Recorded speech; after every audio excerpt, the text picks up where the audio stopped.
Well, here we go. Monday morning.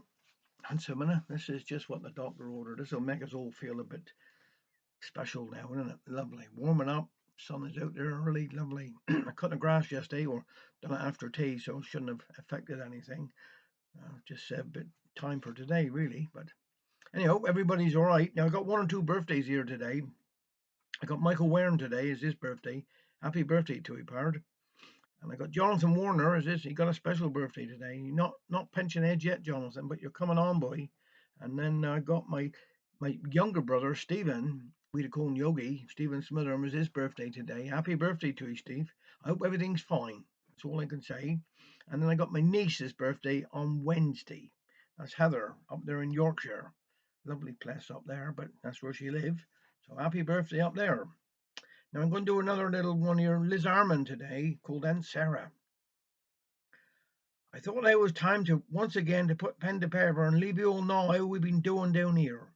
Did you know that we've had a lovely revival up to chapel? We've been singing all the handsome Sankey and moody hymns every night. Some of the preaching have been bram uplifting. Mind you, one or two have been a bit long-winded. In fact, one of them, I won't mention no names, mine, went on so long that I was getting cramp in my leg from sitting on the hard pew. He told us that we got to be like candles and shine out in the world. Well, he'd been preaching for nearly an hour, repeating himself over and over again till Uncle Job couldn't contain himself no more and shouted out, "If you are a candle shining out in the world, then it's time you were snuffed out."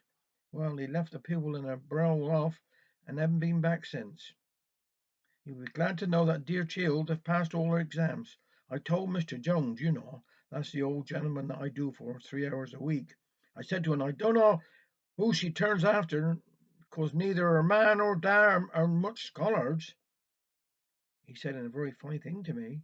He said, well, it's all in her makeup. It's all to do with her genes. I've been puzzling my brain ever since. Well, the dear child isn't old enough to use mascara and lipstick and such, and as for genes, well, there isn't none in our family.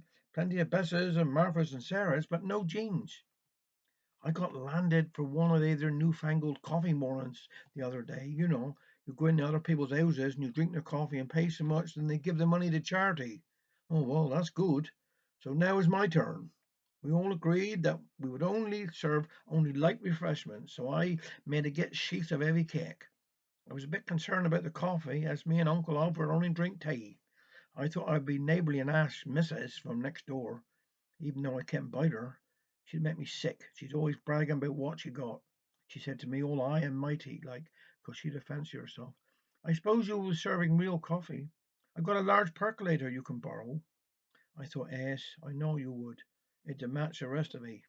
So I said very civil like, of course I'm serving real coffee and I've got everything under control, thank you very much. Then I went straight out to co-op and bought a little get bottle of Kemp. Come to find out on the day everybody was dry as gold and wanted tea. Now I've got a get bottle of Kemp coffee on the shelf going west.